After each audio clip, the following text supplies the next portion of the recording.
So in our recent interview with Alexandra Fine, we talk about the importance of exploring and better understanding different versions of ourselves, different things we like, things we don't like, careers we like or don't, dating people who we can learn from and better understand sometimes through discovering the things that don't work or that we don't like to help us get closer to what it is we do want or who we do want to be with or what career we do want to have.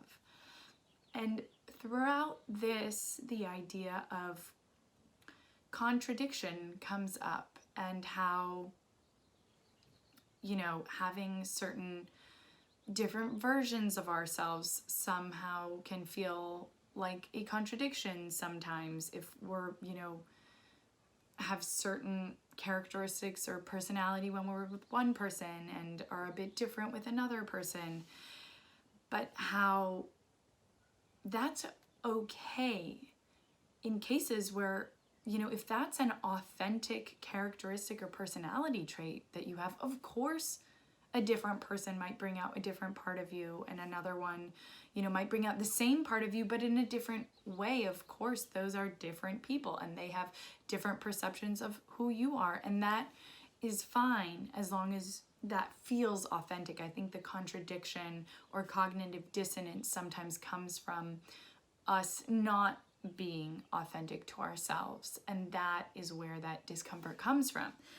But what we talk about is these contradictions that exist within all of us. And those can be very basic to more complex. But, one very simple example could be maybe you go on a long run and you are a high energy person and you love exercising, being active, but you are also lazy and at home you won't walk across the room to get the remote or love sleeping in really late or whatever it is. Maybe you are a very responsible person, but you also love spontaneity or risk. These sort of things that I think a lot of people tend to view as a contradiction. But we explored whether that could actually be seen as a complementation. And so where is the line between those two things? And I read this really interesting article that talks about successful people, creative people, and how some of these, what some people would consider contradictions, but can actually be perhaps seen as complementations, really serve them and help them to achieve the success that they have, in part because of a result. And so some of the examples could be, energy levels, how you need to be, if you are going to be a founder, for example, you generally need to have a lot of energy, be able to sustain, work hard, whatnot, but you also need to know when to step back and to take care of yourself and give yourself rest when you need to, because otherwise you will crash and burn and you can't maintain that level forever. Again, that idea of responsibility and dedication, but also being able to have a more carefree aspect to it and be able to have fun, because if it's not fun and you are too intense, then you're not going to be able to keep it up. And I think one of the best examples is this idea where you need to really understand and have a realistic approach or insight as to what you're working on.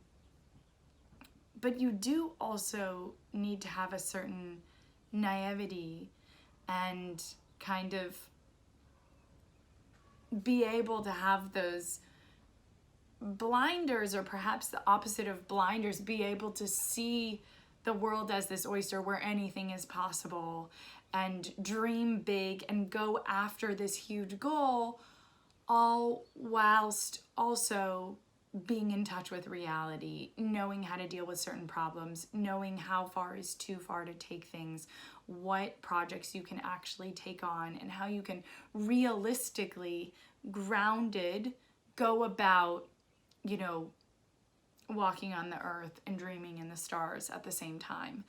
And so one perfect example would be when people ask me what I'm doing and ask about BBXX and the mission and vision of the company to change the culture and the conversation surrounding intimacy and relationships. It's a pretty big concept. And I think a lot of people are very overwhelmed with how big of a concept it is.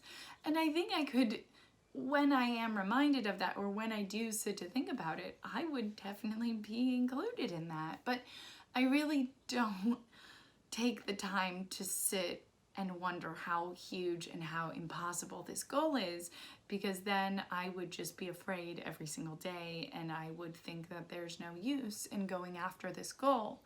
Versus when I deal with it in a way where, you know, what I'm trying to do on a day-to-day basis is help people better understand themselves so that with that newfound perspective and self-understanding, they can connect deeper with other people and live more fulfilling relationships as a result.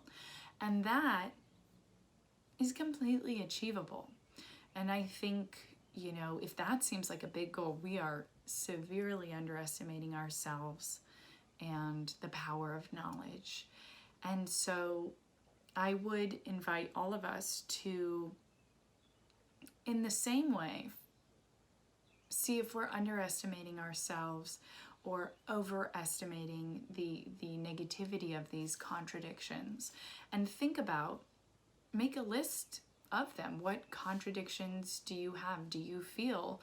And then think about in what ways might they serve us. And maybe some of them don't, but in what ways could some of them perhaps be complementations that are actually an asset that serves you and can help you achieve your goals, whether it's dreaming about some huge idea that you can go after, whether it's improving yourself, whether it's improving your relationships, all of these things, and the ways that those complementations can help us get there.